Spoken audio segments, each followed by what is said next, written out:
Good evening, good afternoon, good morning, depending on where you are following us from. Thank you so much for joining this session. Today, we have an amazing topic that resonates with everyone here. All of us, we are business people. And today we are actually going to learn one or two tricks around business strategy and what it takes to be able to develop one, and how that can actually help your business to grow to the next level. So we do have our trainer here with us. And as usual, thank you for joining these training sessions. Today being the last, I would call the last training session, because next week what we are actually going to have is more of a reflection of what we have been able to do. Just to remind you that for us to be able to have a smooth conversation, remember to have your microphone muted at all times. And also this training, the translation is going on, and we do have the interpretation ready. So just click the globe feature, as you can see it there on number 2. And you'll be able to select the language that you understand. So we do have English, also we do have French. As we move on, perhaps you may want to ask a question. We encourage you to use Q&A. If you click on the 3 dots where it's written more, you should be able to see a Q&A feature, and please direct all your questions there. And as we continue, we'll be able to have a look at them. At some point, we may want to invite you to speak, and we encourage you to raise your hand using a raise hand feature. Again, you can find it under more, and then you go to reaction, and you should be able to raise your hand. And I'm sure once you do this, we definitely be able to have a smooth conversation. In most cases, we normally have polls, and we highly encourage everyone to be on the lookout on their screen and be able to take up the poll, because through then you're actually directed to the right breakout session. So once again, thank you. I see 63 people have joined this conversation. We are super excited. We have come a long way. This is our 12th session. For the last 3 months, we have been here together, taking different training session. And now we have come, today being the last training session that we're actually going to cover. And next week, we reflect back on what we have been able to do and the next steps. As I did earlier mention, today the conversation is around business strategy. And to help us be able to unpack that, we do have Mr. Kirenya Gedenji, an experienced expert around business strategy. I'm sure he'll be able to share with us where he has been able to work. But Mr. Kirenya has been very instrumental working with us for a couple of years now, hopefully 3 years or more, supporting our businesses around business strategy. And for those who are actually going to progress to the next level, you'll get to have one-on-one with him and also be able to work on your actual business strategy. So welcome, Kirenya. So with us is a diverse group of entrepreneurs from across Africa in different business model that seeks to restore degraded land in Africa, working with local communities on the ground. And for the last 12 weeks, they have been here with us. And please do expect the number to grow even as we continue. So karibu sana, take over. And yeah, looking forward to the session. Thank you very much, Sam and Tim. Great to connect again. So allow me to share my screen. And please let me know that you can see my screen. Yes, do you see my screen? Yes. All right, great. All right, so I know there are people interpreting, so I'll try and slow down and not get too excited as I speak. But a very warm welcome to everyone who is joining us today. My hope is that you'll find this session useful for you, and that you pick out a few ideas that you can apply to your business almost immediately. So welcome again, and thank you for joining us today. How are we going to go about it? Just we're going to have a bit of a back and forth at some point in time. I'll probably have to put you in groups so that you can have discussions about one or two case studies that I've put together. Of course, I'll try and engage as much as possible.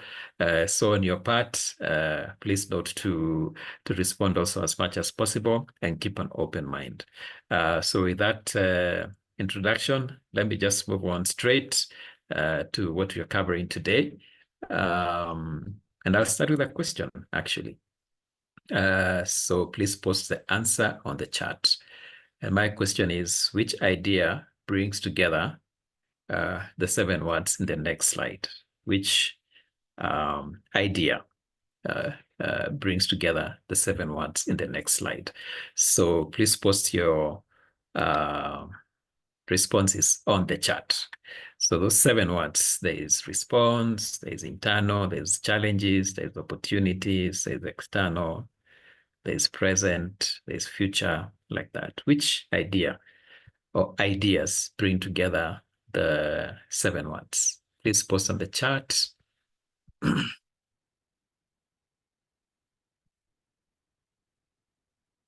Please post on the chat. Opportunities. All right. Okay. Naomi says opportunities. Eric says present. Opportunities. Okay. Response. All right. Project. Saitoti. Future. All right. Strategy. All right. Eloat says future. Antoine says future. The rest says opportunities. Future. Okay. Business. Challenges. Okay. All right.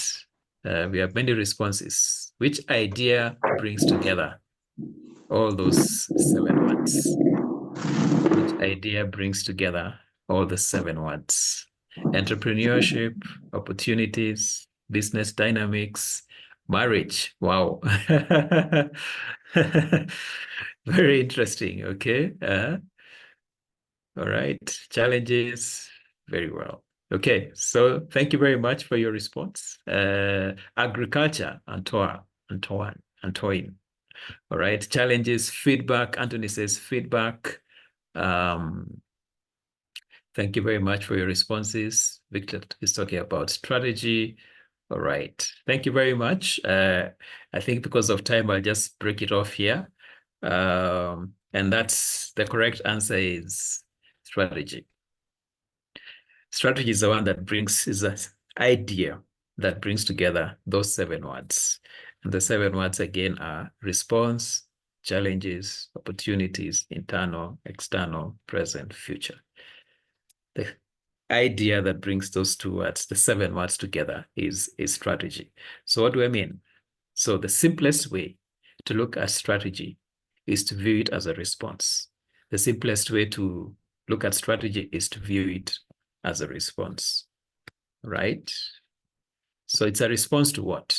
Strategy is a response to either challenges or opportunities. That's a very important point. Strategy is a response to either challenges or opportunities. Now, those challenges or opportunities can be internal or external. And those challenges or opportunities can also be present or future. So whenever you think about strategy, the key word there is response. And you are responding to either internal or external, present or future challenges or opportunities.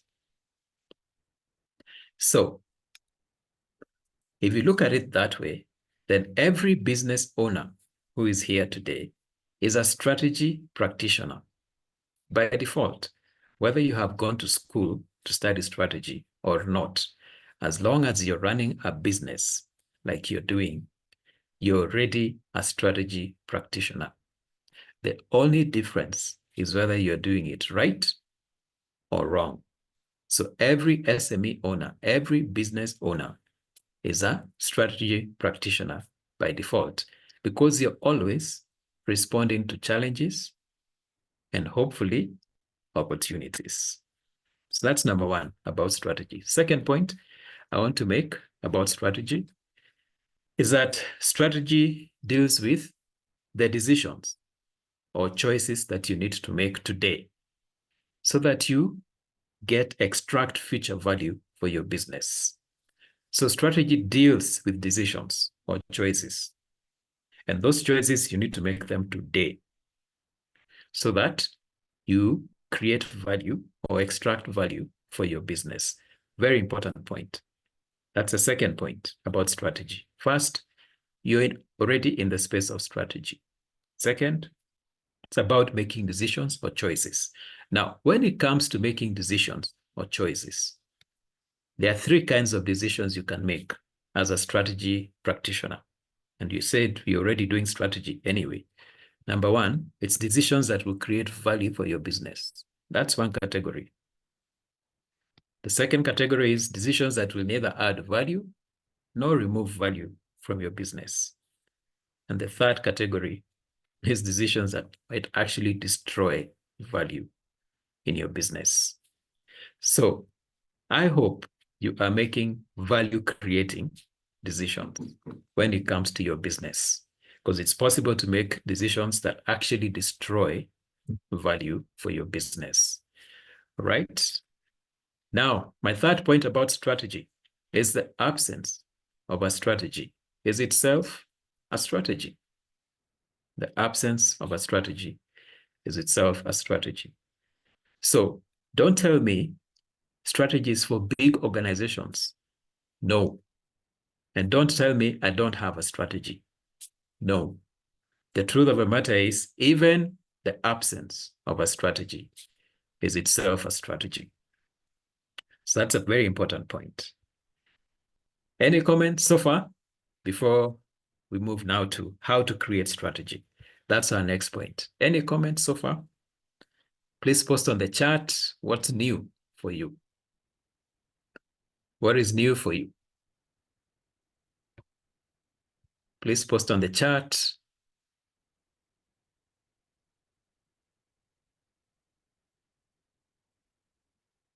Are we seeing anything on the chat?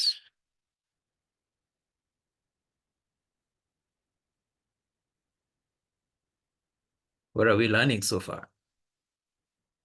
What are we learning so far? Value destroying. That even no strategy is a strategy.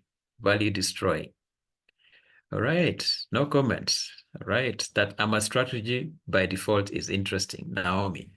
Delu said, very important. Even the absence of a strategy is a strategy itself. Amanda, that every action makes a difference moving forward through time. All right, there's a French one there.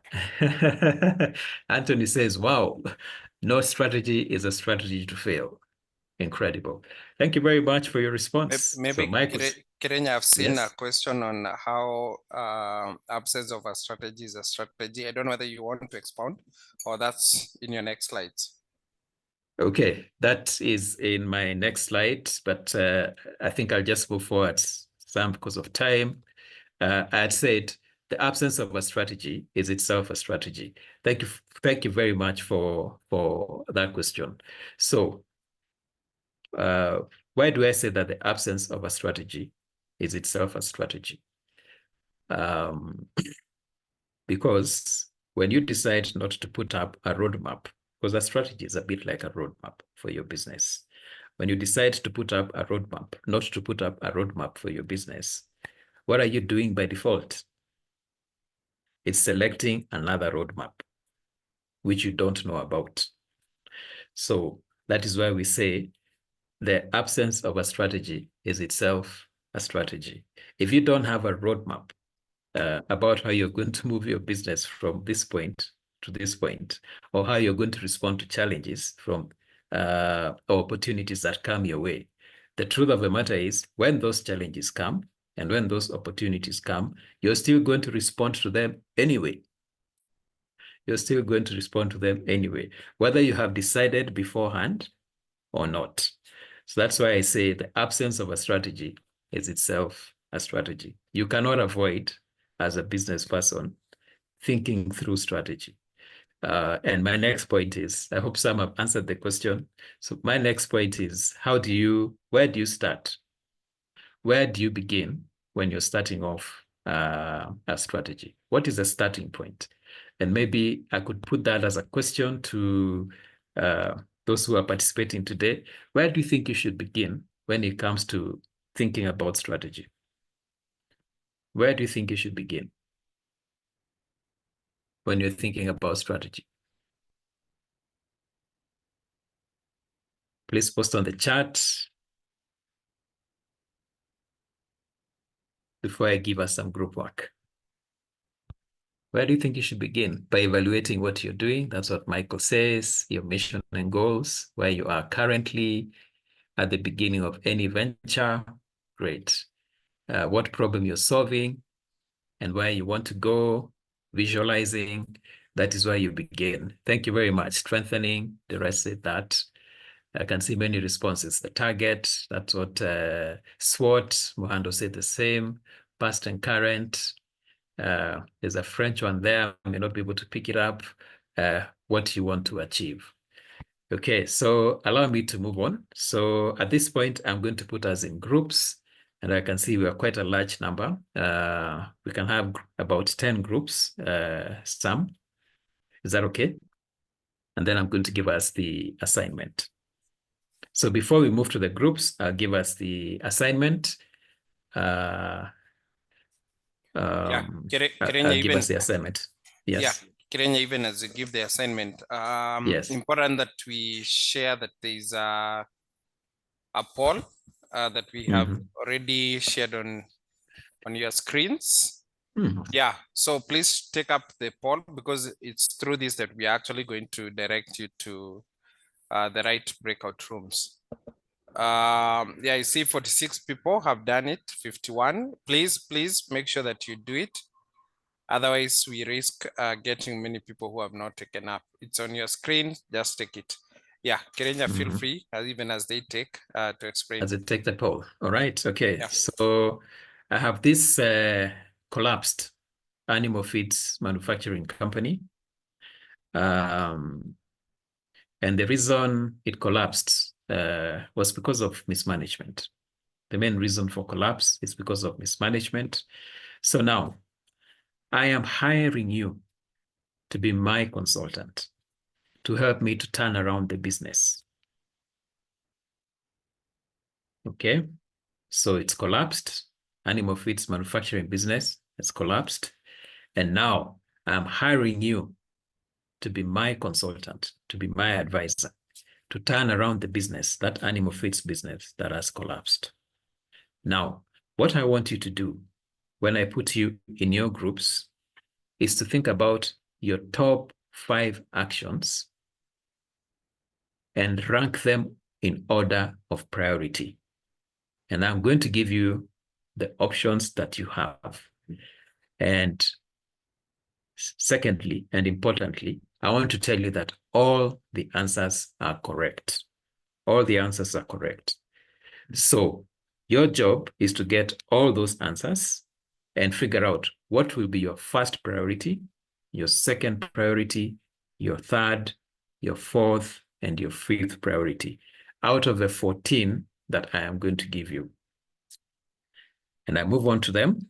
And then after that, please tell me why you have chosen your top 5 actions. So Samuel, I think we'll take about 15 minutes for this exercise. And these are the solutions that you may pick from to turn around the business. And there are 14 of them. I have not put them in any order. So it is up to you to select out of the 14, the top 5. What will be your first priority, your second priority, your third priority, your fourth, and your fifth in turning around this collapsed animal feeds business that collapsed because of mismanagement. So Sam, I think we are good. So how will we project this to the teams? Yeah, I know it may not be possible once we get to the breakout rooms. Yes. I would encourage if people could actually take screenshots on this one. In the meantime, we'll try and paste this specific page on the chat. Hopefully this one will be possible and people can be able to refer there. But I think maybe you one can more paste this time. on the chat. One more Yes. time, could you repeat the assignment? Okay, so all right. So I have this collapsed animal feeds manufacturing company, and I am hiring you to be my advisors. Oh, sorry. And the main reason for collapse was mismanagement. So the animal feeds manufacturing business collapsed because of mismanagement. So now I'm hiring you to be my consultant and my business advisor to turn around this collapsed animal feeds business.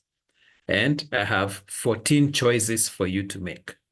14 choices for you to make. So your responsibility in your groups is to identify, to prioritize 5 of those 14 choices.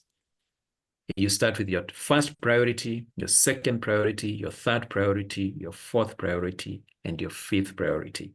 And after you prioritize, we will come back and you'll tell us, why did you choose your 5? Why did you choose your 5 options? I think that's clear, Sam? Yes. Yeah, that's good. And so we have 15 minutes and then we'll come back and debrief. I know we have about 10 groups, I think. And I did put the options into the chat box. So when people go to the other rooms, they will be able to open the chat and see what the options were. Thank you, Amanda.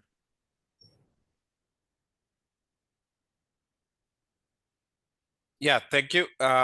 Maybe Victor, we could open the breakout rooms.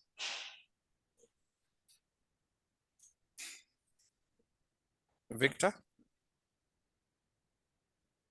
The breakout rooms are coming up in the next 5 seconds.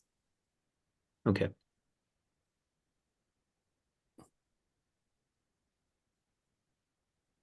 Okay.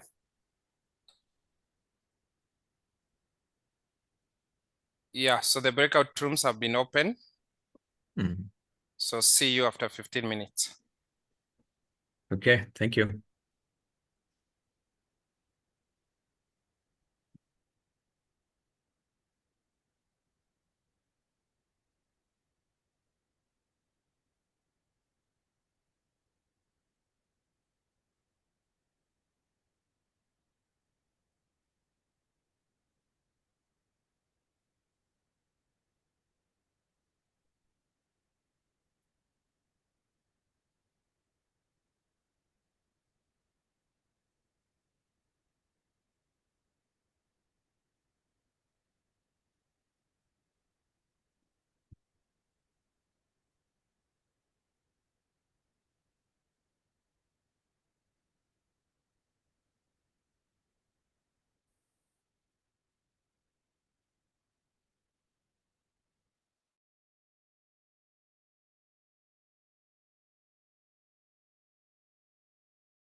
Victor, it looks like we still have some 7 people who have not moved to their groups.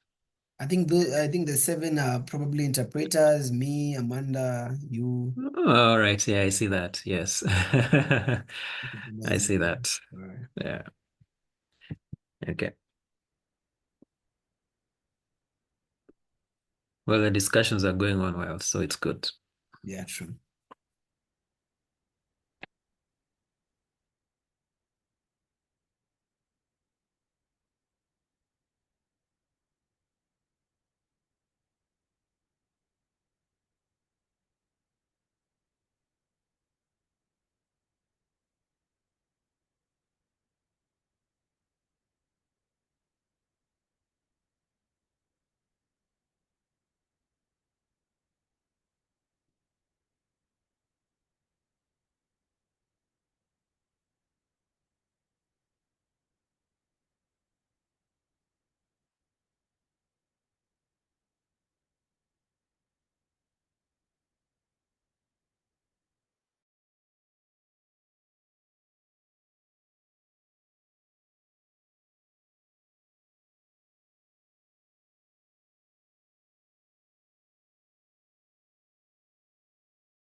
So, Victor, you have access to the video. Yes, I have access to the video. Yeah. So Do you want think us you'll be able play- to play it Yeah, I think we can play it once they're back. Do you want to play it immediately once? they're back, or do you want? I'll give you the prompt. Okay, Then I'll stop sharing. no problem. Okay. I can see we are 30 minutes out. We have what, 2 hours? An Uh, hour and a half no, left. an hour and a half. So we have 1 hour remaining. Okay. So then I don't think we should play the video Okay. because it's going to take too long. Because I'm sure when we come back to debrief, it will take another 10 or 15 minutes. Okay. Or we may not be brief. Um, yeah, I'll find a faster way to debrief. So if we're able to debrief faster, then I'll prompt you also to play the video. Yeah, because we wanted also at least the last 10 minutes to be able to introduce another consultant that you're having, Yes. and also maybe share the attendance form as well. Okay.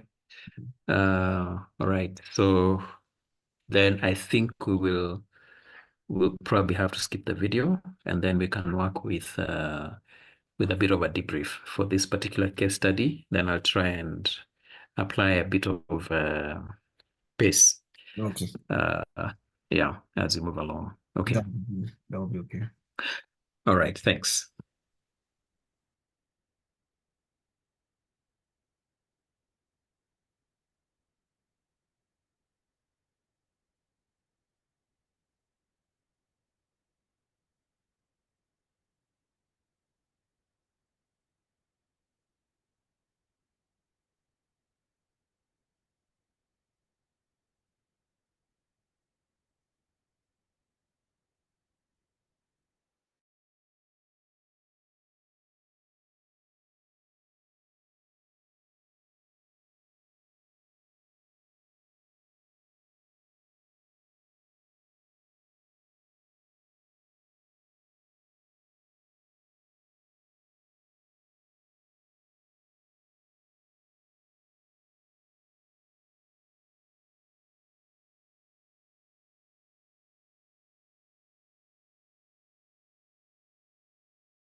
Samuel, are we coming back into the room? Yes, I believe the rooms will be closing in the next few seconds. Oh, cool. And I know Samuel has left the room, but he's going to come back. He's currently going for that high-level meeting.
Kirini, I We think are back. he's back in the room, so I think we can proceed now.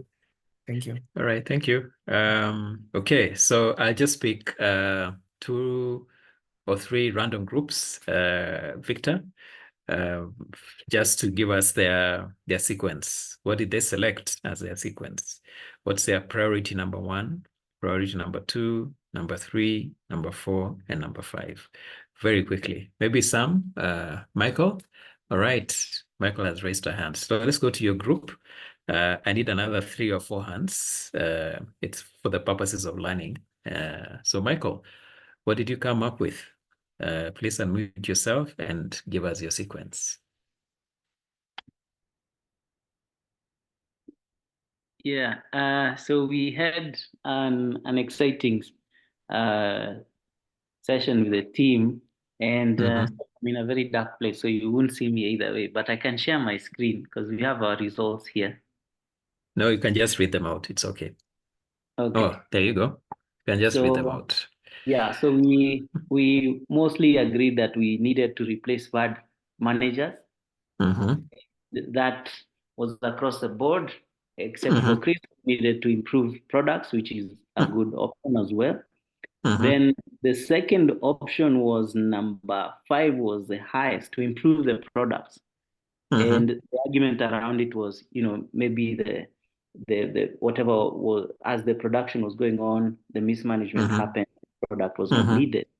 Then the other one, the occurrence was on number 11 and 7, where we obtain quality and cheap raw materials, reduce costs.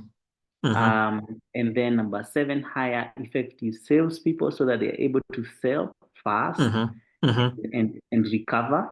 Then the other one was again number 11 on the next one. And this was obtain quality and cheap raw materials to be able to for it to be beneficial.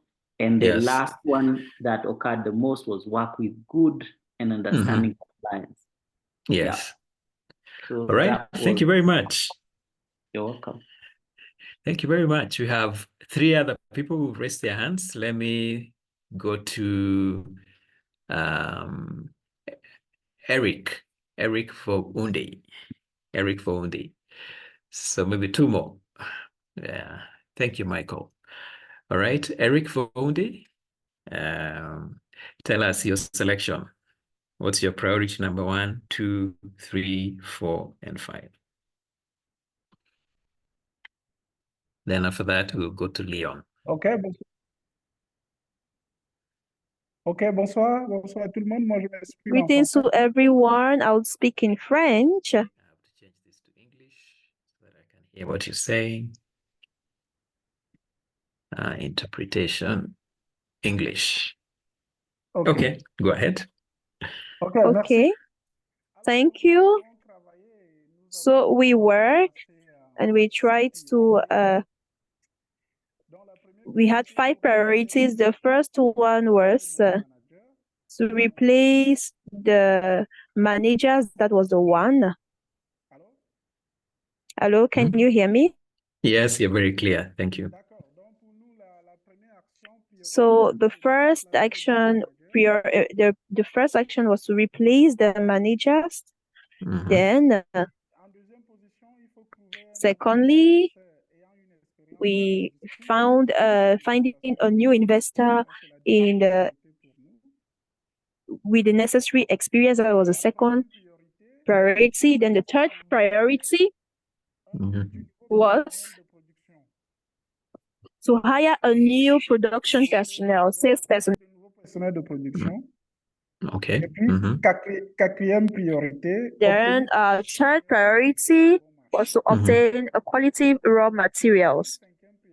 And Okay. finally, Mhm. create a market opportunity. So those were our 5 priorities, and that's what we did in our group. Thank you very much. Am I supposed to say Maxi? Thank you very much. So Merci. I think I will go to I can see some more people. Romain Bulonza. Would you like to move on?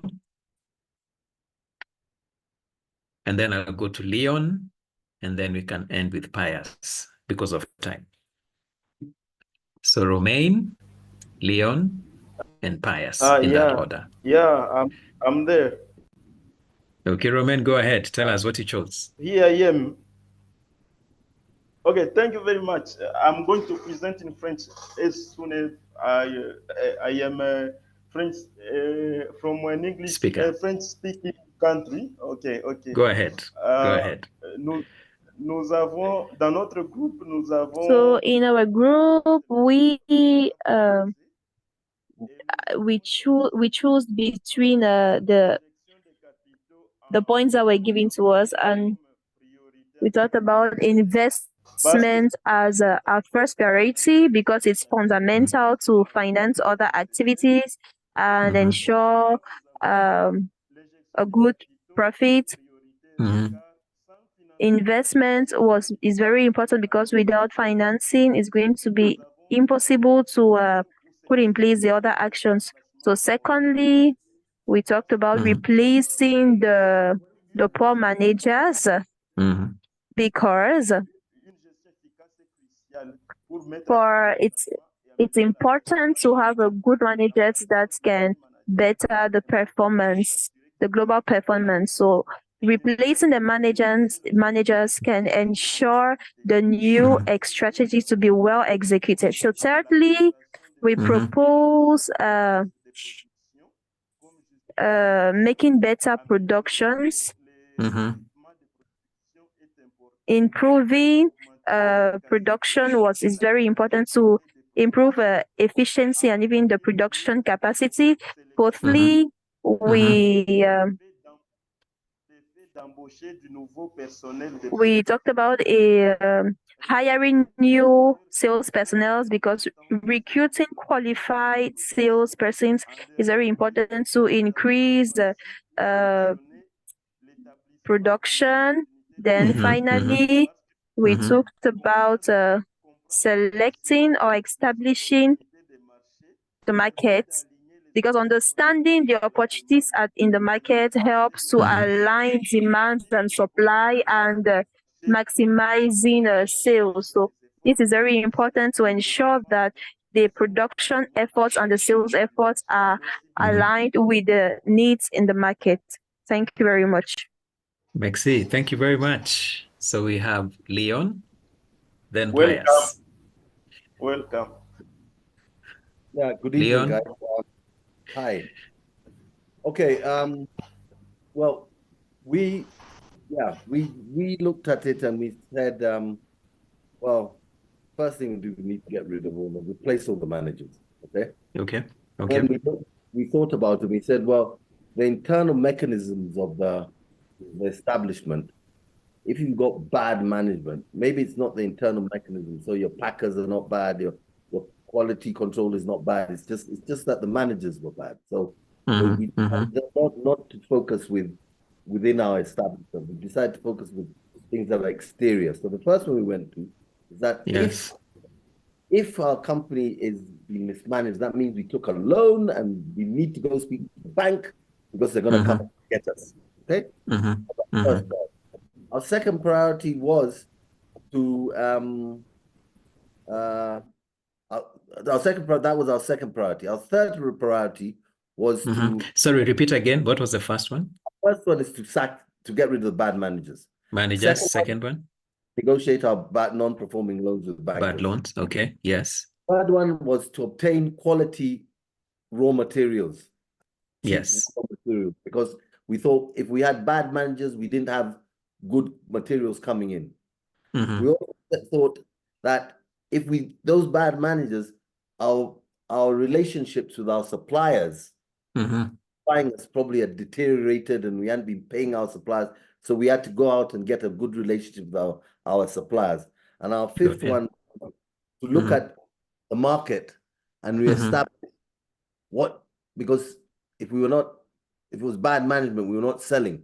So maybe our whole strategy of the market opportunity hadn't been looked at. So we decided to be our fifth one. Thank you. Thank you very much, Leon. Pius, you're next. I can see there are two more hands, so I'll stop after Pius. We'll go to Charles, then Dennis. Then after that, we have to close the session because of time. So Pius, okay. Yes, go ahead. Thank you, sir. Yes, for this room, we choose the first 5, starting with number 1. To get rid of the bad managers who have caused the mismanagement. We move on to number 12, which is to renegotiate non-performing loans with bankers, so that we can be on good financial standing with them. We move to number four, which is to hire new production staff so they can produce the goods that are needed. Then we move to number 9, which is to work with good and understanding suppliers who can understand our situation and then have some patience with us. Then we ended with number 7, which is to hire effective salespeople who can supply the goods and make money for the company. Thank you. Very well. Okay, thank you very much. Michael, I think you spoke. Am I right? No, he hasn't. Michael? No, he hasn't spoken. Michael. Oh, Michael hasn't spoken. There was another Michael, I think. Yes. Michael, sorry for overlooking you. So let's do Michael, then Charles, then Dennis, then we close the session and pick the learning from there. So Michael, your hand has been up longest, so apologies about that. I thought there was another Michael who had spoken earlier, so I think I mistook the two. Go ahead, please, Michael. Oh, fantastic. I'll be very brief, less than a minute. Our company, first of all, was called 7 Chicken Recovery Limited. Interesting. We had 8 staff across Africa. So we were blending not just our educational background, we're also bringing our culture, And this skill and knowledge that came on board, we had 3 things that we are roping in. The first thing was we want to replace all the bad managers. We did our research and we saw the bad managers are the ones who are slowing down the company and our revenue is being tapped in the wrong place. The second thing we are roping in is established market opportunity. One of our CEOs confirmed that if we are going to structure this company to go back to the national face of the country, we need to establish opportunities in the market. We need to know what are we going to be specializing in. Are we going to be specializing in just the chicken feed, or are we going to go into the cow feed and such things? The last one, and which is most important, we want to hire effective salespeople. People who are just not going to understand our strategy, not just people who are going to understand where the company is going, but people who understand our product, so that when they go out there, our product is going to be good, even if our raw material is not the best. But if they understand it and they know how to sell, We are good to go. We are going to ensure that your company is going to be up and running. Our CEO in Botswana said in the next 2 months, your company is going to be up and running. So, Michael, you've missed on 2 more. You've given me only 3. That's for 5. Those were the key ones, yeah. But yes. I could also rope in number 9, yeah. Work with good understanding suppliers. You know, there are suppliers who, if you have bad suppliers, yes. You might not get the flow that you need, yeah. But you need to also give them a platform to understand where the challenge is. Is it coming from your end, or is it coming from their end, so that you can have actually unify your ideas, go forward. Last but not least, yeah. I would recruit new distributors. Okay. Yeah, you see, distributors, that's the face of your product out there. Yes. So if your distributors are not doing a good job in maybe your product, it gets the gunias, the sacks are dirty, or the chicken feed has been pressed so that some are like leaking. No. We are going to get proper distributors who are going to come on board. Product looks good. We establish the company. We're up and running. We get back to the dollar. Very well. Thank you very much, Michael. Thank you very much. So we have Charles and Dennis. Charles, over to you. Then after this, we have to move a bit faster so that we finish up what we intended to cover for the day. All right, Charles, you're next. Thank you so much. I was in a group of 10 people. And agreed that garbage in, garbage out. And anyone to foster production and quality is the management.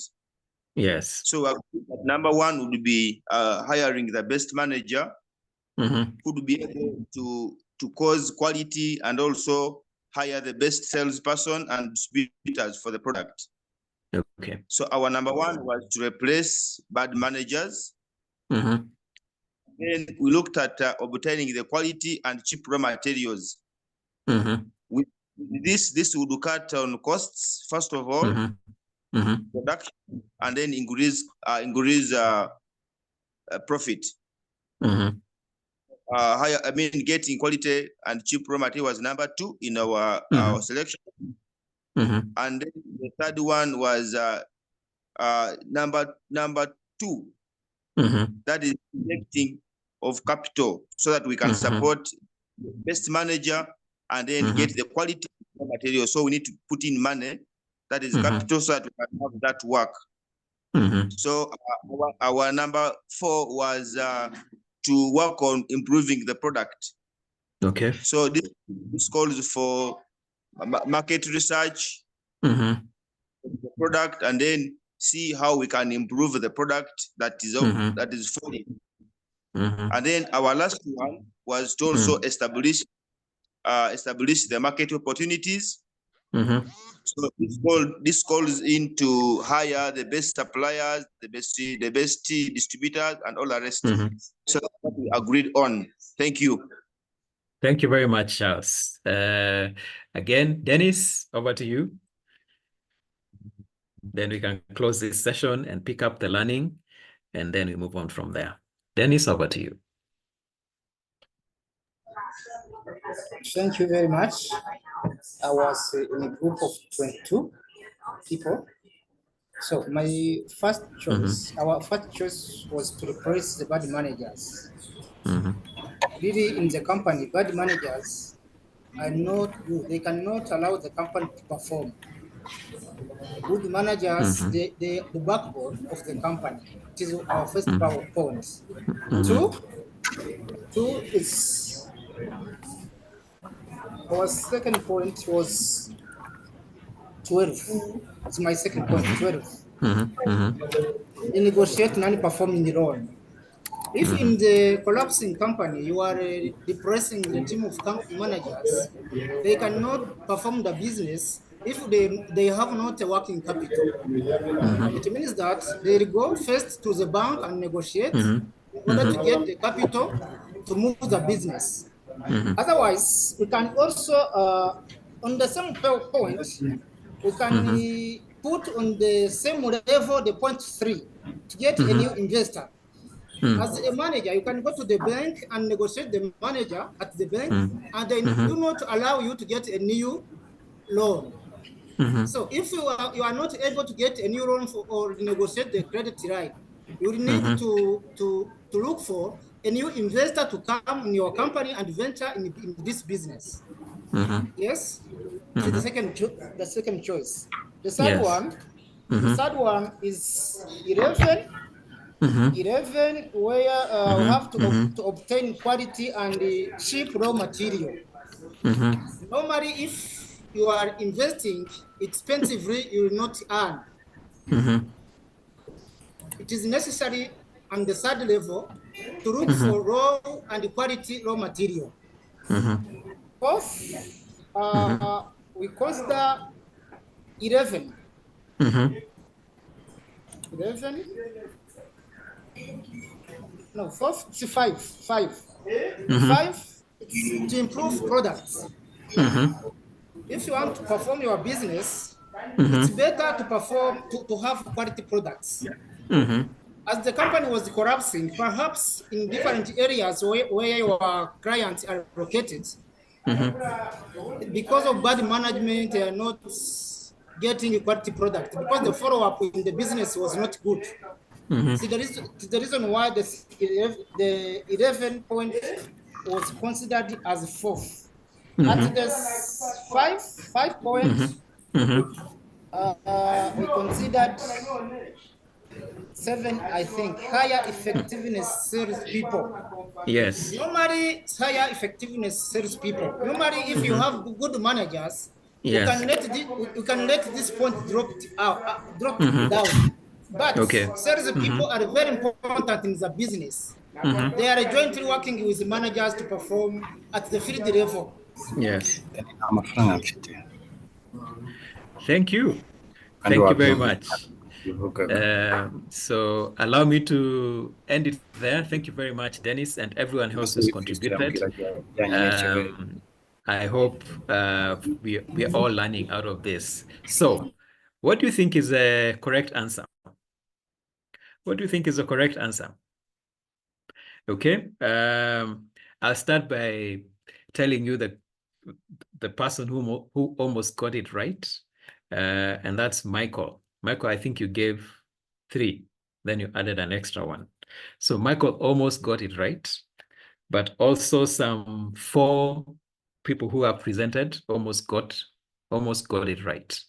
So in this exercise, I was really looking for your first priority. I was really looking for your first priority. And your first priority should have been number 6. Establish the market opportunity. That should be your first priority. So when you are doing strategy, we asked ourselves, where do we begin when we are doing strategy? The first place to begin is to look for the market opportunity. That is the first place to begin. So in this exercise, I was really just looking for your top priority. And in this case, you're saying your top priority should have been number 6, which is establish the market opportunity. So I'll go fast, a bit faster this time round, and then I'll take our responses as we move along because of time. We said, if you're running a business, you're already a strategy practitioner. You are already a strategy practitioner. And we said strategy is about making choices or decisions. So as you work through your business, you'll come across opportunities and you'll come across challenges. So when you step back, where are you supposed to begin when you're thinking about your business? Where are you supposed to begin? There are so many correct choices that you have to think about, but only one is the most important. The rest should flow. So your key tasks as a strategy practitioner are, number 1, you need to identify whether there's a problem out there that your clients are trying to solve. That's number 1. That's your first priority. Always begin with a problem. Is there a problem out there that my clients, your clients rather, are trying to solve, are trying to resolve. That is what people call a need. Maybe Yes, Victor. we'll cut you short from it. Did you want to share anything on the screen or? No, I'll be fine, Victor. Yeah. So we'll just continue. Yes, because of time. So that's the first one. Verify that there's a problem out there that your clients are supposed to solve. The second thing, ensure that your products, those who are dealing with products, some of you are dealing with services, they address that need or they solve the problem profitably. That's the second thing. The third thing, you need to ensure that you survive competition. You're not the only person who is solving the problem. There are many other people who are solving the problem. And the last is there are certain things that you need to do. We call them core processes. Others call them critical success factors that you need to do right within your business. You need to do them right and consistently so that you solve your clients' problems profitably. So I want to say this before we move on. A business is not a product selling unit. A business is not a product selling unit. A business is a problem solving unit. A business is a problem solving unit. So if you're not clear what problem you're solving and for who, then you're probably going to have a lot of trouble. So in the example that I've given you, you cannot revive a business if there's no market. No matter how well we perform, whether we repay the loans or introduce products, whatever choices that we make, if there's no problem out there to be solved, then we know where your business is headed. So my first question to you is, are you clear about the problem that you're solving?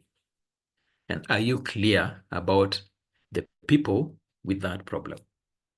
So I'll move on quickly now.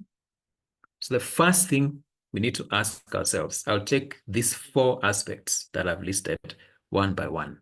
Is there a problem out there that people are trying to resolve?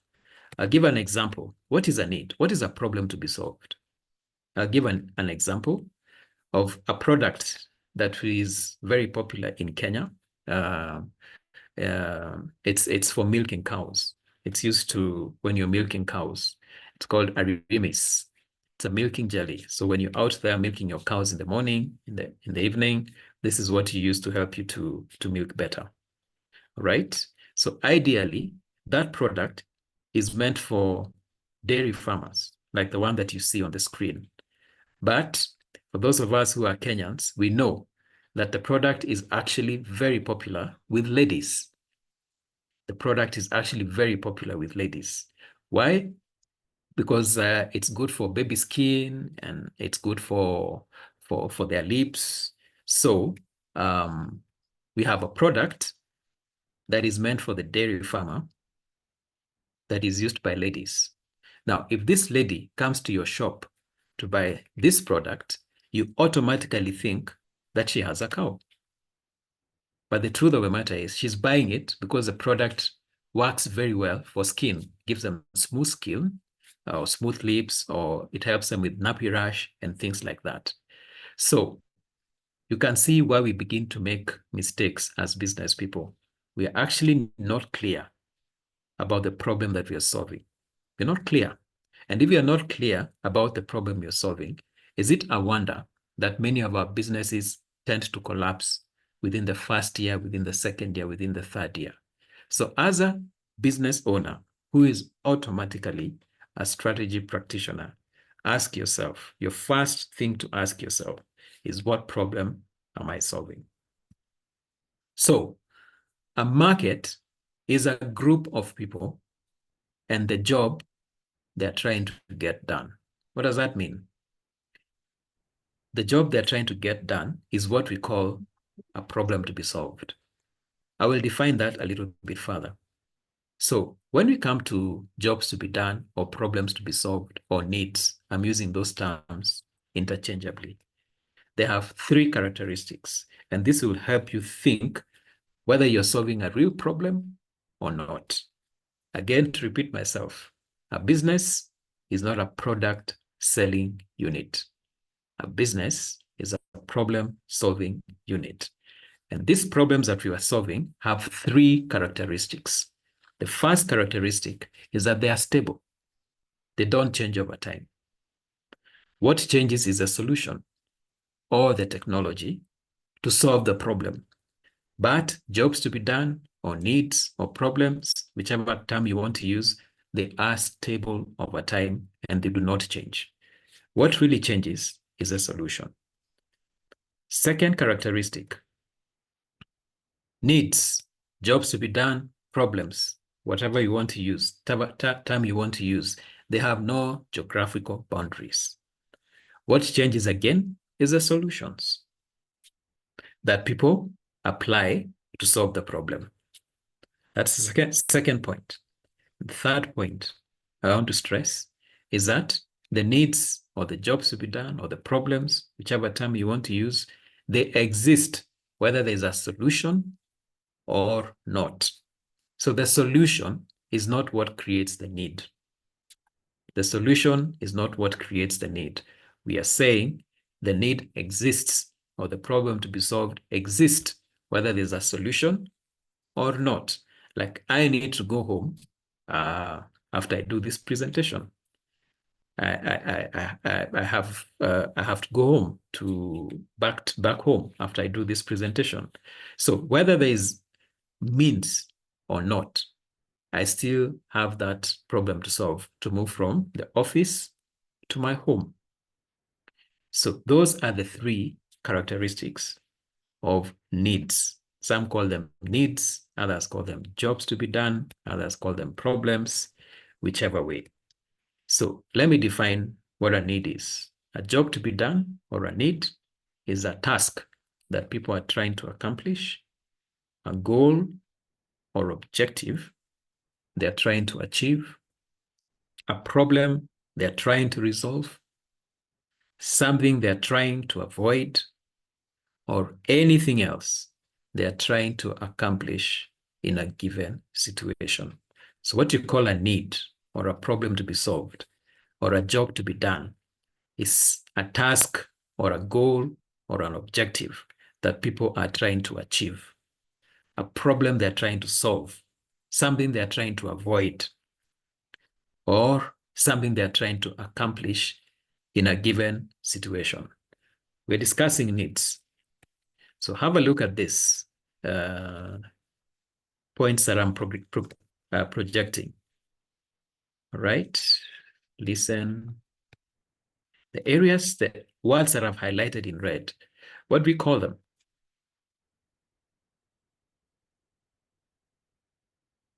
We cannot see your screen. Yeah, Kirenya, we cannot see your screen. Yes. All right. What about now? Not yet. Not yet. Maybe you could share. Yet. Okay. Just click share. All right, just a second. I think I may have stopped sharing at some point. Yeah, all through. I haven't been seeing your screen. Okay. Just a second.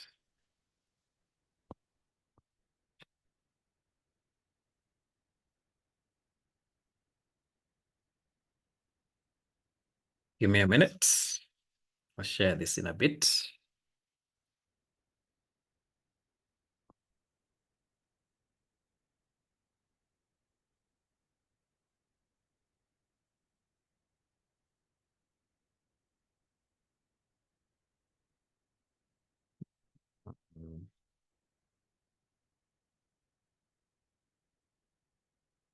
All right. Thanks for letting me know.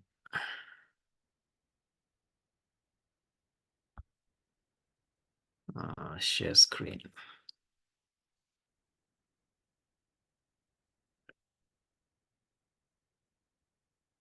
Are we okay now, Sam? Yes, we can see it now. Okay, very well.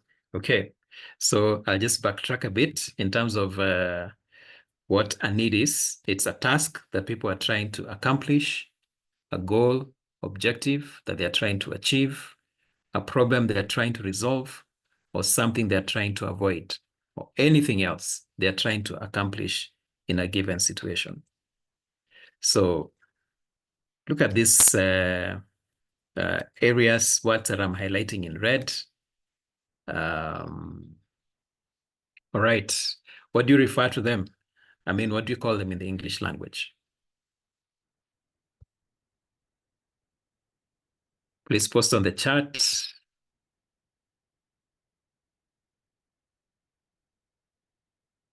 Please post on the chat. All right, someone has written there. They are verbs. Yes, Victor. Yes, they are verbs. That's correct. Yes. So what we're saying is a need is usually a verb. All right. So if you look at, for instance, the example that I've given up here, listening to music, the word listen is a verb. It denotes something that someone is trying to do, or streamline operations, or commute to work. All these are examples, or grow tomatoes, or improve yields. So when it comes to identifying needs, you focus on what people are trying to do. Then that becomes the problem that you solve. For instance, if I want to listen to music, there are many ways. So that's the first thing. If you want to listen to music, there are many ways of listening to music. Depending on the generation you come from, you can use Spotify, you can turn on the radio. That's one of the ways of listening to music. And those are examples. So a need, a market need, or what people call a need, is always a verb. So you need to be listening out to understand what is this problem that people are trying to solve. And the best way to do that is to listen out for verbs. And these are just examples that I've given us. So secondly, I want to say this.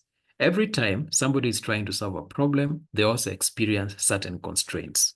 And those constraints could be time, they could be money, they could be location, or they could be skills. I want to solve a problem, but I don't have the time. I want to solve a problem, but I don't have the money. I want to solve a problem, but it requires me to go to the middle of nowhere to solve the problem. Or I want to solve the problem, and I don't have the skills. So very important point I want to put across. For you to succeed as a business person, you need to think about the problem I'm trying to solve and the constraints that I come across when I am trying to solve the problem. That's a very important point. And you need to think about them simultaneously.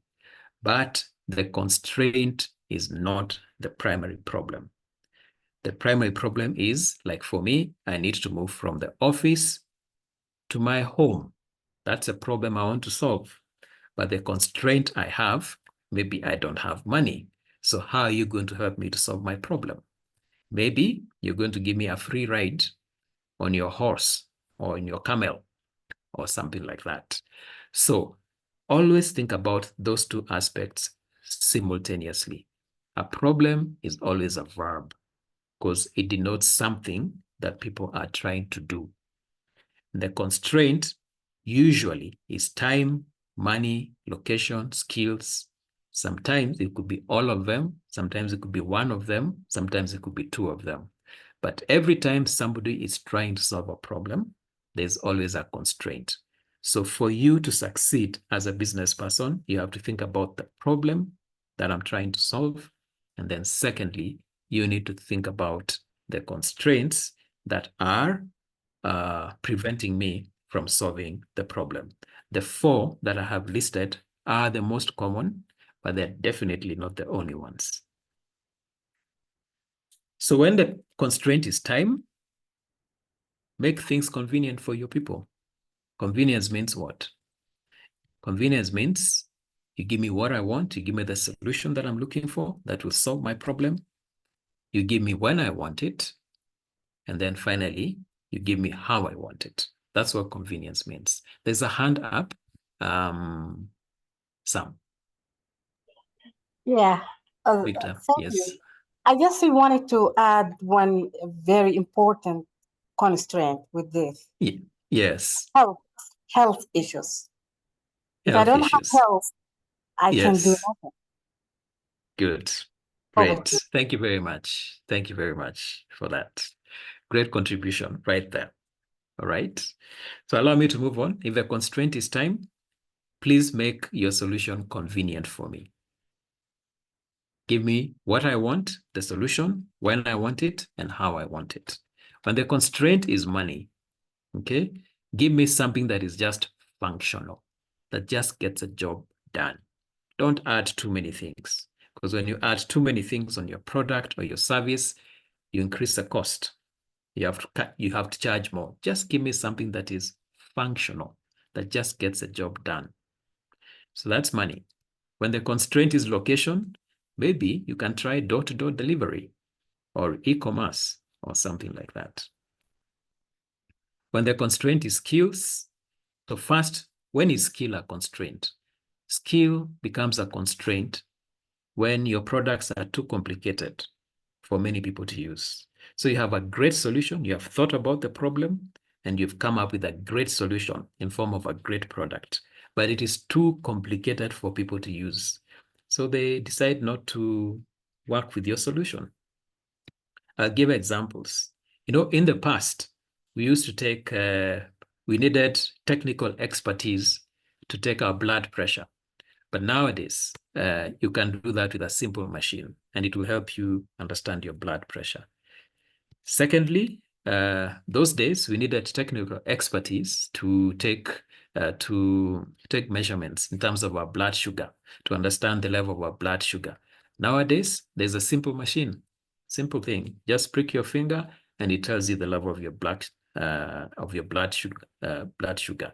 So that is what innovation is supposed to do. You don't just solve a problem, you also solve it in a way that removes the constraints. Like in this example, I want to understand my blood. I mean, I want to know my blood sugar levels. So I don't need to go to a specialized lab. I just get the machine, prick my finger, and I understand, and I get to see what my blood sugar levels are. Okay. So when thinking about a need, please don't confuse the need with a solution, because solutions come and go. Let me give the example of listening to music. So depending on when you were born, this used to be the technologies that were available to listen to music. But nowadays, I don't know, there were turntables, something called a mixtape, then there were CDs, then I don't know, the other one is called what? An iPod. And nowadays, people just listen to music through, they use Spotify to listen to music. But the job has remained the same. It's remained the same. The problem is the same. I want to listen to music, but the technology has changed over time. The other example is commuting to work. Okay, again, you notice the verb commute. There are many ways of commuting to work. You can ride a bicycle, you can take a car, you can take a subway, you can take a bus. There are many ways of commuting to work. And I hope you're realizing that when you understand the problem that you're solving, you begin to see the alternatives of solving the problem. So when you're thinking about the need, target those customers with needs that are not properly served. Target the customers with needs that are not properly served. And there are two ways. Either the problem is not being solved properly, or the problem is being solved properly, but the constraints of the target markets are not being met. So target those customers whose needs are not properly served. So properly served means the problem is not being solved properly. Or secondly, it also means maybe there's a solution to solve the problem, but it is too expensive or too complex, or it's not convenient for you. So I'll give an example of a business that I've been dealing with, and we can talk about what is called a value proposition. So when you're able to articulate your need, the needs or the problems that you're solving, it becomes easy then to articulate what the value proposition for your business is. This is an example. Look at this. We provide affordable cooking stoves to rural women so that they can prepare meals efficiently. So if you look at that value proposition, there are two nouns, and I've highlighted them in green: cooking stove, rural women. In other words, your solution is a noun. Your target market is a noun. So we provide cooking stoves is a noun to rural women. So a value proposition has two nouns. Secondly, it has at least one adjective. If you look at this value proposition, we provide affordable cooking stoves. Affordable cooking stoves. The word affordable is an adjective. So it addresses the constraint of a target market. And it has at least one verb,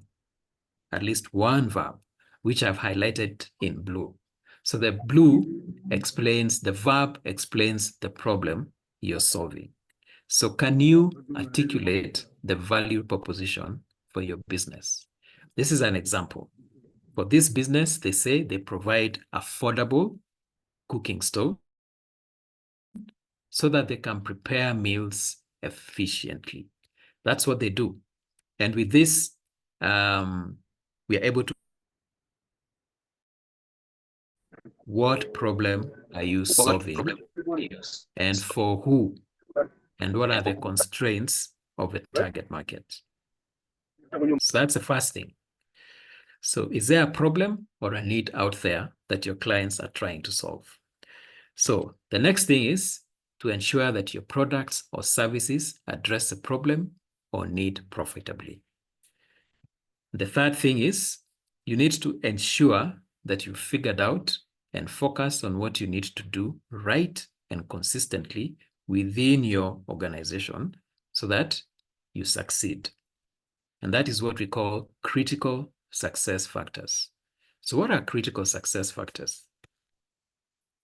They are specific elements or activities that are essential for your business model, especially delivering your value proposition. So every business has a value proposition. And we're saying, if you don't know the problem you're solving, if you don't know the target market and their constraints, you cannot come up with a compelling value proposition. But now that you know what your value proposition is, then you need to ask yourself, what do I need to get internally so that I deliver? What do I need to get right internally so that I deliver the value proposition? I'll give you an example. Assuming that you're in the business of making bread. Now, the features of that bread must solve the problem and also must think about the constraints of your target market. Very important.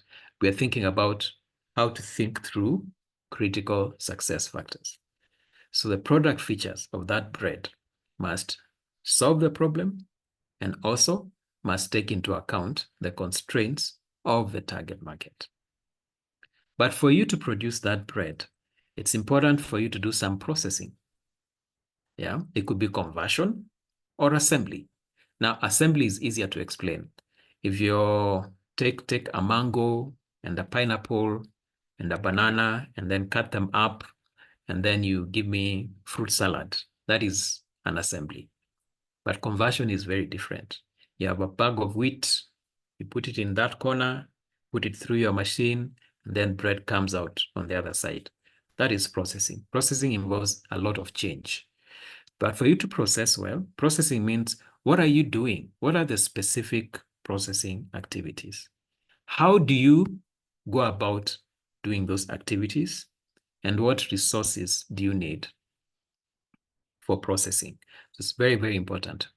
The specific processing activities, how you go about conducting those activities, and the processing resources that you need, something like equipment or maybe people. But for you to process well, you need to source well.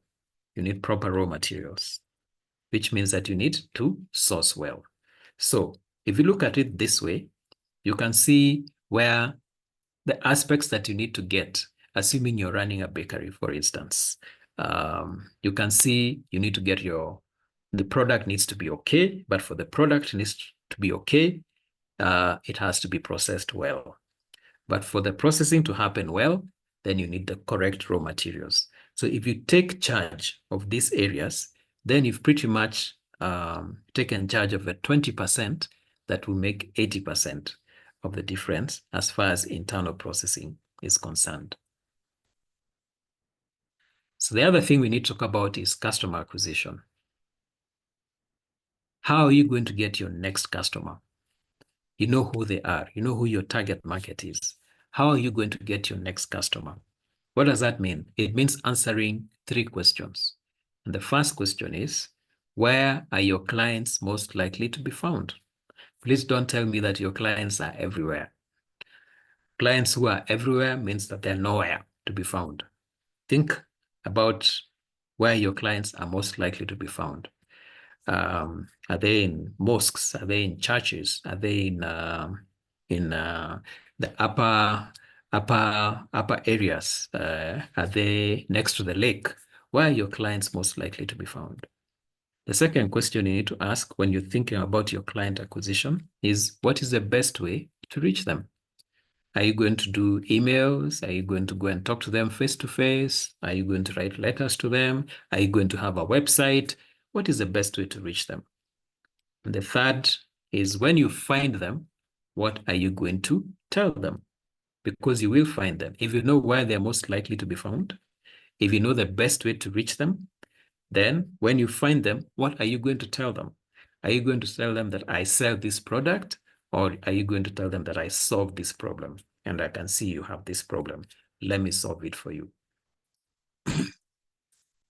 So we're saying, to repeat, as a strategy practitioner, your first thing is to ask if there's a problem out there that needs to be solved.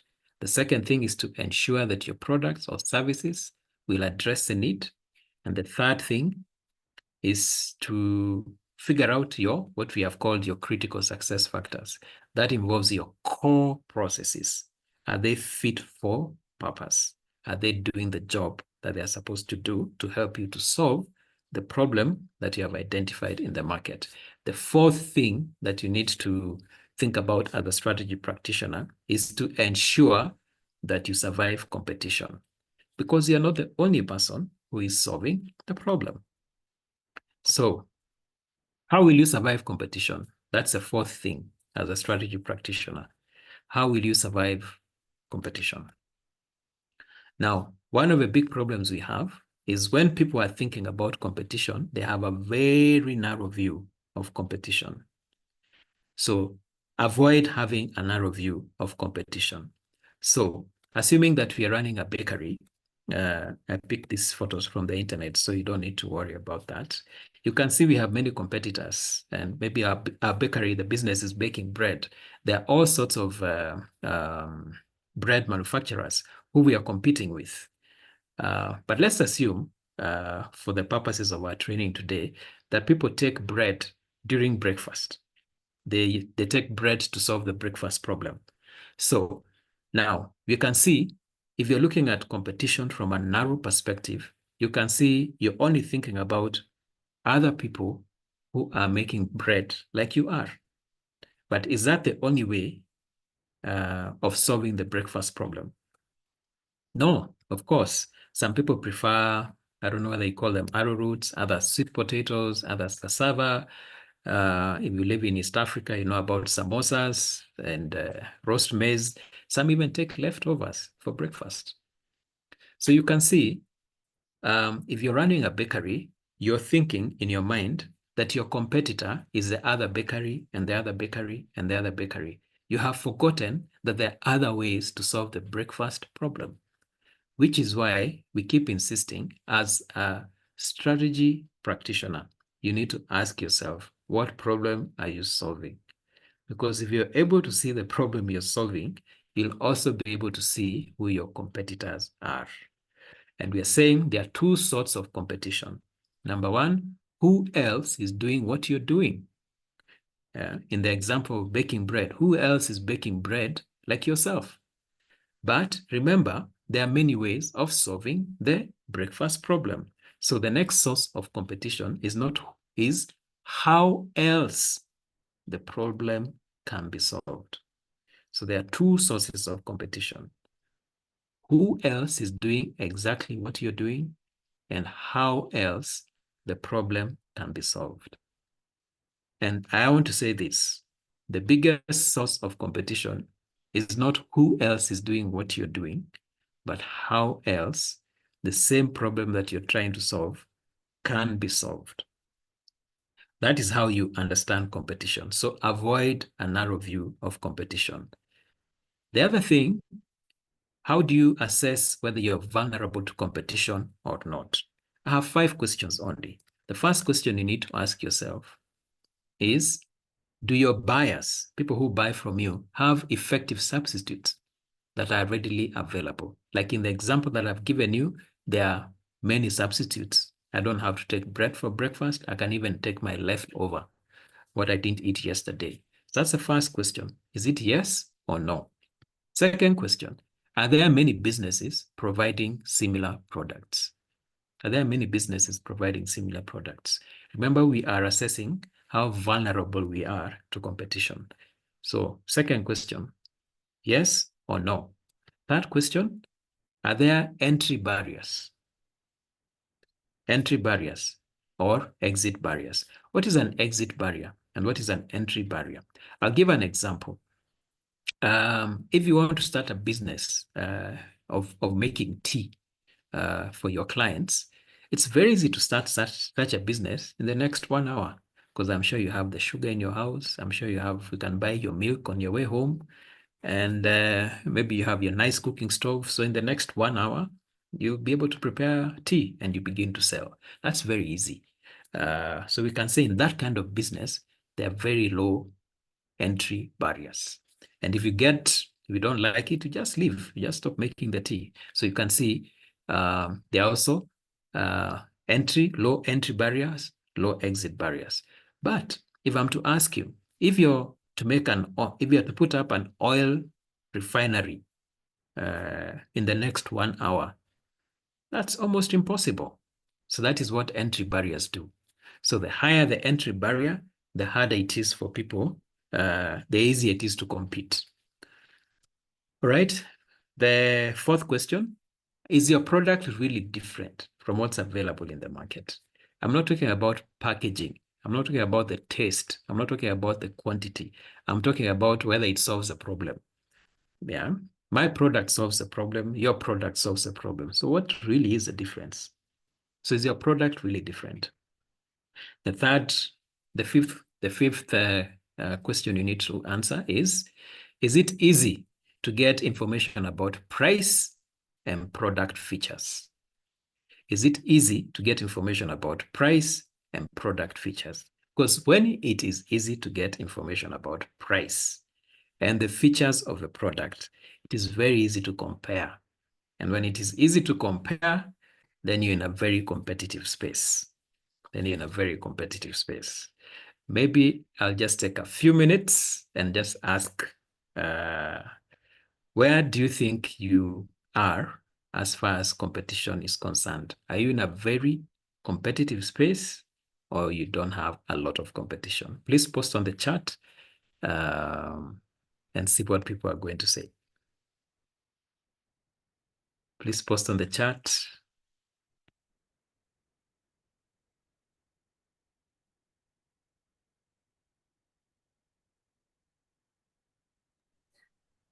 Karina, could you say the main question, excuse me, one more time for folks? Okay, thank you. Mm-hmm. All right. All these folks are running businesses. So based on what you have discussed in terms of competition, are they in a highly competitive space or a space where there's not much competition? That is a Very question. interesting. Yeah, and different Yes. people might have different answers. Yes, one or two. I'll take a few. So we're looking for hands up right now, right? Yes, just one or two, and then maybe they can explain why. Then we can move on.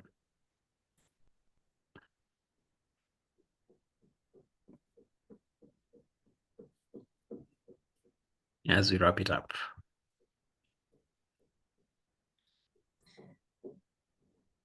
So far, no one is quite raising their hands, But I know that some right. people have, let's just say we could do a case study, maybe like Mhm. avocados or something. Okay. Oh, Oh, here is all right. We have Baliga. Tell us, Baliga. Thank you so much. I don't want to tell if I'm competitive or not, but I just want to share an idea to think loudly with you. Yes. Like, how about making a SWOT analysis? Sorry, my kids are just doing some noise. No problem. Yeah. No problem. How about SWOT analysis? I just wanted to add it to the assessment process. Okay, I'll show you how to go about that in a short while. But I just wanted to know whether you feel you're in a highly competitive space as far as the product is that you're handling is concerned, or that it's not very competitive, and why.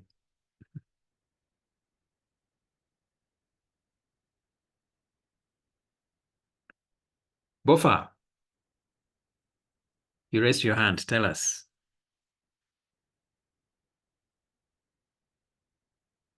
Bofa? Can you hear me? Yes, you're clear, yes. Yeah, we are in highly competitive space. Why do you think so? Yeah, we deal with multi farm produce and then nursery operation. And there are a lot of other people who are also into that, producing the similar produce that we send into the market. That is why we say that we're in highly competitive space. Thank you. Very well. All right. Thank you very much. And Peace, then we can wrap it up. Yes, please. I do press avocado oil from avocados. Yes.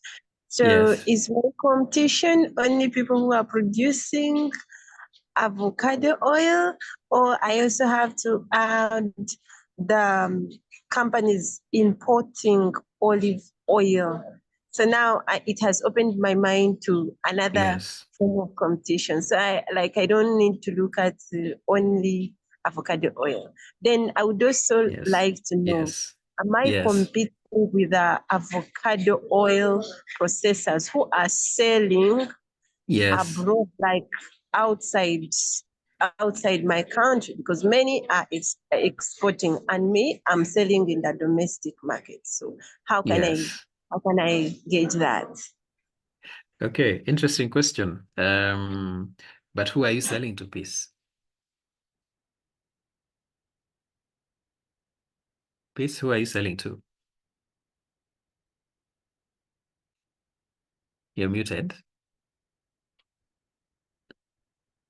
So maybe we'll wait for Peace to respond. There's Jean-Pierre, I think. Tell us, are you in a very competitive space or in a space that is not competitive? Jean-Pierre.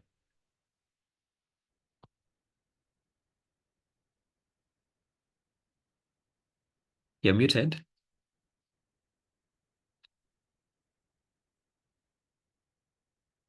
I think most of the people are muted here. Victor, am I saying the same thing as yourself? They cannot. They can unmute themselves. I think I can now speak. My own is. Okay, all right. All right, go ahead, please. Yeah, come again. What was the question? My question is, where are you selling your product, avocado oil? I'm selling to the Ugandan market. I'm in Uganda, and I'm selling to homes. It is edible avocado oil, and I'm selling to salons for processing for skincare and hair care. So that's where I'm selling that oil. So what you've told me, so I'll just narrow down to yourself so that I can explain a point, is that you have two target markets. Edible oil is for cooking. So the problem, there's a segment of the market that is using your avocado oil to cook. And there's a section of the market that is using your avocado oil as a raw material for beauty products. Am I right? Yes, you are. So you're solving two problems with the same product. Are you aware of that? I thought they were different products. So that is why, and the big lesson here is you need to be able to know the problem you're solving. That is a big lesson. So with the same product, you're helping people to prepare meals, and with the same product, you're helping people to prepare cosmetics. So you need to be very clear about the problem you're solving. So for edible oil, there is other forms of edible oil. There's coconut, there's whatever else that is available. And there are some people who might even choose to boil their food and not use your oil. So you see, they become your competitors because they've chosen to boil their food and not use any oil. That is one category. Then there's the other category who are using your avocado as a raw material for maybe cosmetics. So when they don't have avocado oil, what else do they use? Do they use coconut oil? Do they use, do they add water? I don't know what else they use. Do they use olive oil? Do they use other oil extracts when they don't have access to avocado oil? So you can see this kind of discussion starts by asking ourselves, what problem are you solving and who is it that has a problem? Then based on that, you're able to see what you need to do to help you to solve the problem. How do you produce avocado oil? I'm sure you have to source from farmers, then you put them in a machine and you press and maybe just extract the oil and you pack. Maybe that is a process. But now when you go out to the market, you need to be very clear that when you're coming to sell to households who are using the avocado oil for cooking, it's important to, the message is different from when you go to the cosmetic producers who are using the avocado oil to make cosmetics. The message is very, very different. And the people who make cosmetics are not in the same, they're not likely to be found in the same places where you can get households, for instance. So this is how we think through strategy. I know I've taken advantage of that, and there are a couple of hands up, but because of time, allow me to move on. And maybe if there's a bit of time, we can come back to the discussion. So how do you know the kind of industry structure that you're in? We've asked 5 questions, and those questions are do you have substitutes? Are there substitutes that are readily available? Are there many farms? Are there entry and exit barriers? Is their product very different? And is there market information? So the first kind of industry structure is called perfect competition, where we have many substitutes, many businesses, there are no barriers, and the product is more or less the same, and there are no impediments to information flow. That's the first one. The second one is called oligopoly. In oligopoly, now the alternatives become limited, the number of businesses become few, and then the barriers begin to become significant. You can just join the industry or not. There's a potential for product differentiation, and then market information about product features, about price not readily available. Then the other one is duopoly. Duopoly, again, there are limited alternatives, and then there are only 2 farms. Duo means 2. Then there are significant barriers. You just can't get into that industry. And then the products, there's a lot of potential for differentiating your product. And then finally, there's information availability is not so perfect. And the last kind of industry structure is what we call monopoly. In monopoly, the alternatives are very limited. There's only one firm, one business. Now the barriers not just become significant, they are very high. There's potential for product differentiation, and information is not readily available. So based on this structure, you can begin to see where you fit as a business. But before you call yourself an oligopoly or duopoly or monopoly, you need to be very clear about how your industry, your broad industry is structured, like avocado processing, avocado oil processing. How is the industry in that space? But for purposes of strategy, it is good to assume that your specific industry structure is perfect competition. Baliga, your hand is raised as I conclude. Maliga, you have a question? Okay. Yes. So yes, I go was ahead, not able please. to unmute myself. Yeah, I just wanted to share. Thank you so much for giving me these chances. I just wanted to share a different example, because you are talking about investment and profit, but what about non-profit organizations? Because I belong to a non-profit, non-organization, you know, non-governmental organization, non-profit.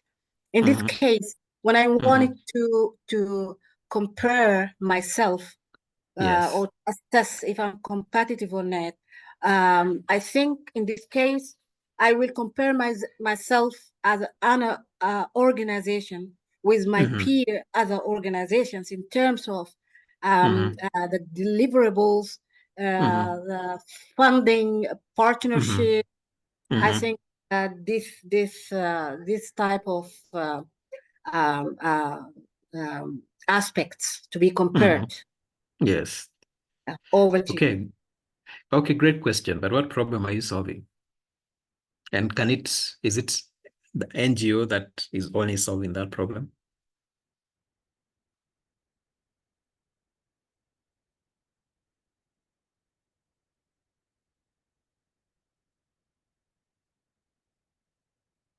Do you have your response? You're still muted. If you're responding, you're still muted. Yeah. But are you still there? All right. I know we have very limited time left. So please allow me to move on. Yes. So assume you're still there. Yes. Yeah. I'm supporting, we are working with farmers. We are supporting issues of farmers, gaps, distributing seedlings, seeds, improving their livelihoods, production and productivity. This type of activities, this is what we are delivering.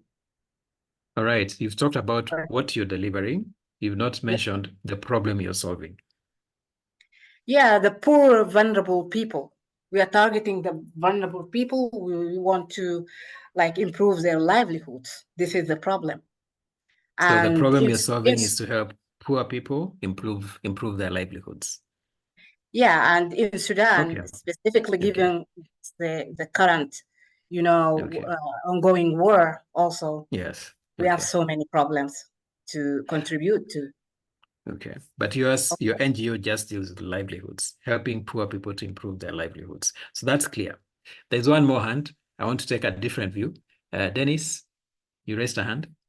Then I'll take us through this group exercise very quickly. Dennis?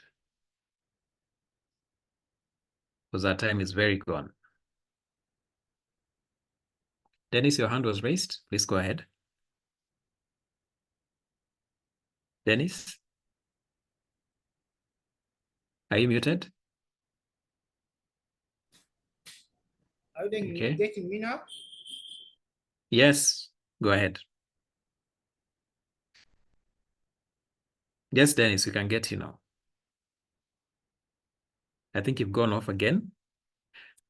Okay, so because of time, let's see how we can apply. We participated as Zambo Solution working here in Rwanda, and we are in organic, in a compost production, and used to sell a packaged package of produced compost.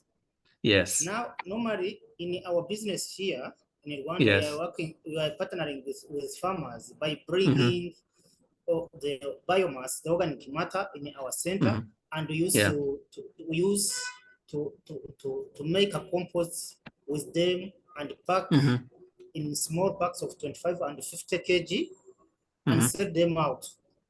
Now we have a high demand of our products.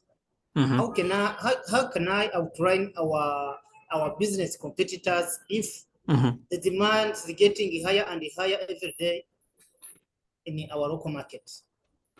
Great question, Dennis. So when you talk about competition in a nutshell, then allow me to wrap it up.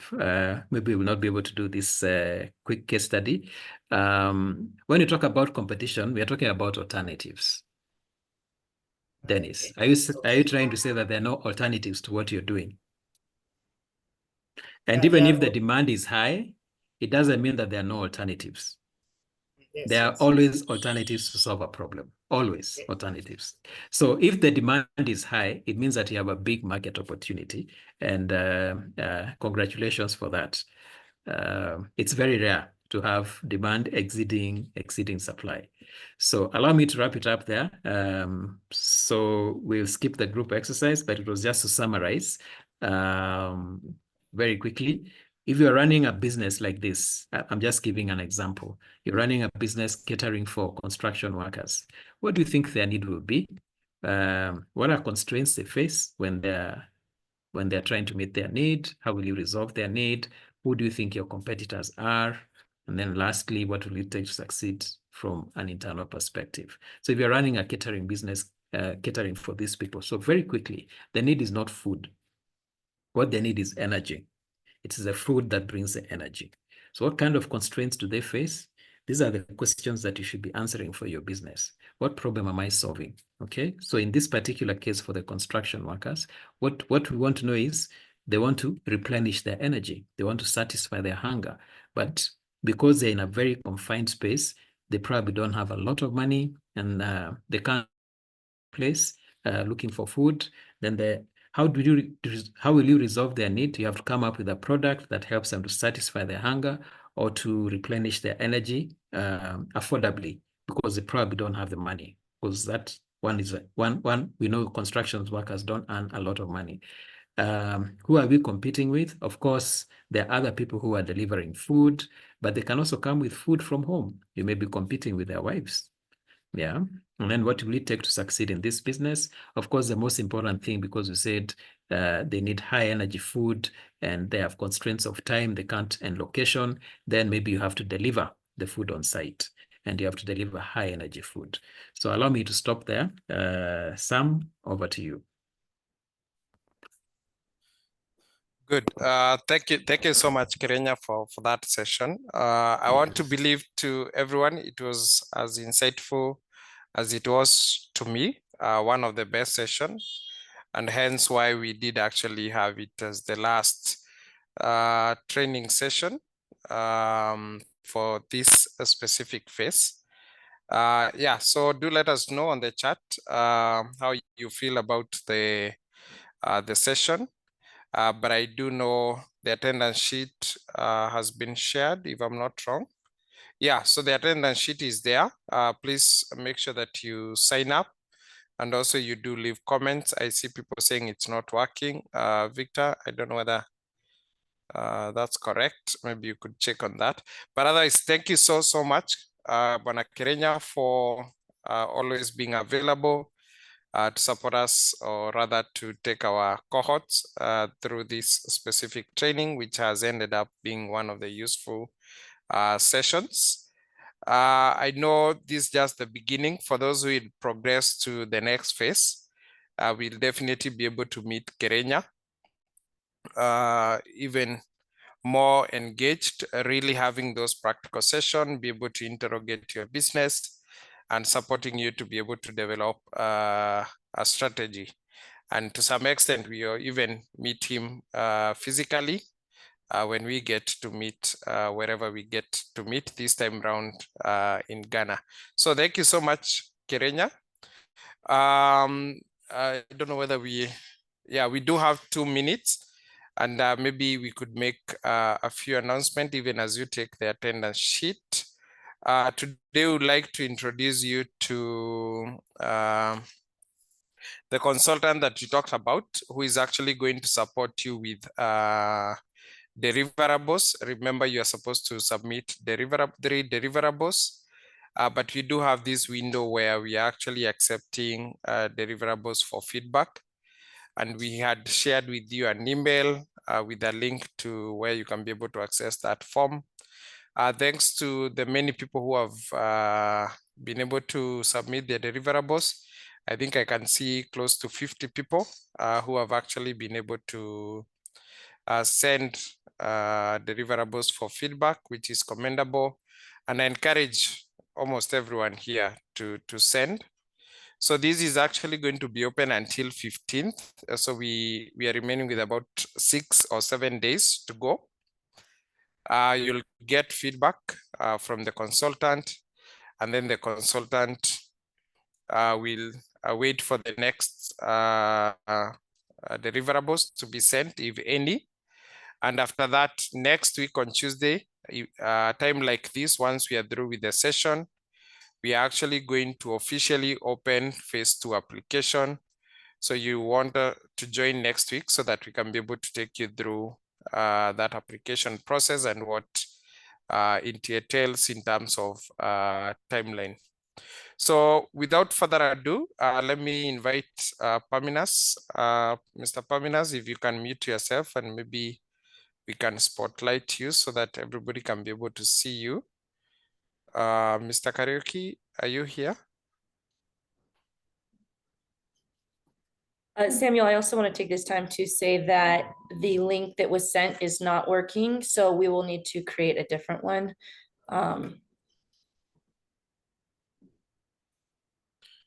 Okay, I'm trying to get hold of Paminas.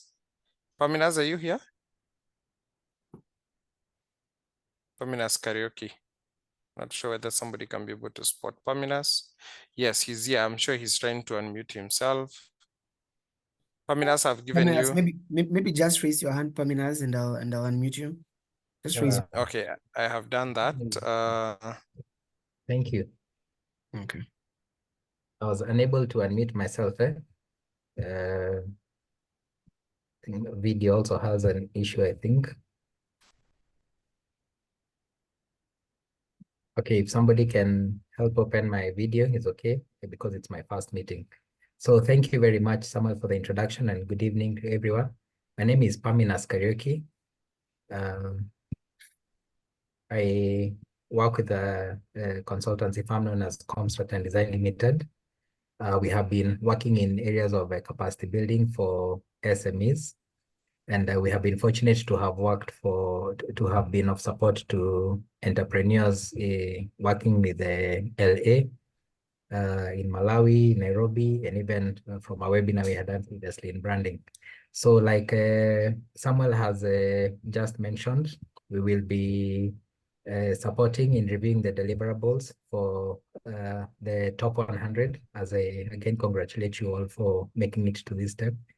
So the deliverables that we will be reviewing, you have done many, will be pitch deck, websites, and site videos. So the perspective briefly is just to see whether your message is aligning to your target market, just as Mr. Kehanya was detailing, and also to see if your messaging would be appealing to potential impact investors. So the approach will be uploading of your work in the Airtable. And thank you for the several who have already sent to me via email.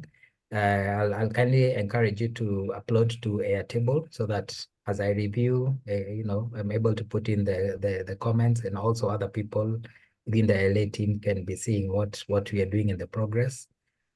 So we'll review for all the 100 of you. We'll be happy to do that. And then in between, we could organize a webinar just to look at the general findings that we are observing and also have a moment to share. Then we'll hope that you'll be able to make revisions as guided. Then once you've done that, we can have a second review. So at this stage, I'll mention that it will not be possible to have one-on-one calls because I'll be doing reviews and looking at that. So that is when we go to the next phase, where with the support of the Land Accelerator team, we'll select a cohort of 15 who we will then now have one-on-one support based on what we have reviewed for them, and maybe give direct support on like where to review, if it's a messaging, if it's a font, if it's a colors, very specific to those. And then with that, we can also review the other deliverables and where the business could need some support, could have some support areas. Then in consultation with the Land Accelerator team, we'll see what recommendations or support we could give. So in a nutshell, that is what we will do. And once again, I'm sorry, I'm still not able to start my video, but when we see one another in the one-on-ones or the ensuing sessions, you will see my face. Sorry about that, and thank you so much. Yeah, thank you so much, Bwana Kariuki. Yeah, unfortunately, we could not be able to see you, but hopefully we can be able to see you even as we progress. Let's try on Thursday if you have some time, maybe briefly, so that people can be able to put the name to the face. Otherwise, thank you so much to everyone, and thank you for your continued engagement with the Land Accelerator. We are coming to the tail end of the program for phase 1. This is where we incorporate everybody before we move to a smaller group. We have one more formal session on Tuesday, that is next week, where we'll be able to reflect back on what we have been able to do, and we'll be able to share what we do expect for the next phase. So I highly encourage you to join next Tuesday as our last formal session. But having said that, this Thursday, we are actually going to continue with the peer-to-peer, and we are actually going to have a discussion around agroforestry. So if you're interested in tree-based restoration practice, focusing on restoration, incorporating tree growing and also food component, you don't want to miss that session. We are actually going to have 2 speakers. One from Madagascar. This is a company formerly owned by Madagascar Minister of Environment. And also we are actually going to have an entrepreneur from Nigeria, one of the biggest agroforestry company in Nigeria. So you don't want to miss. Otherwise, thank you so much. Once again, Kirenya, thank you. That's all from me, unless Victor, Amanda, Fabiana, I don't know whether you have any announcement. Otherwise, we can close it here. And thanks for giving us your 6 minutes. I know we are beyond time. I know that Fabiana has put some things in the chat, and I have also put some things in the chat. So we have the correct link for attendance there. And we have many things about the deliverable forms. So when people want to submit what they've created, the links are in the chat right now.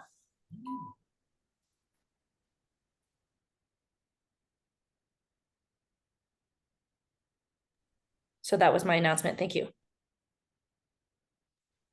Good. Thank you, Amanda. If there's no any other announcement, looking forward to connecting with you on Thursday and our last session on Tuesday next week. Otherwise, thank you so much. Enjoy the rest of your day, and good night for some of us. Bye for now.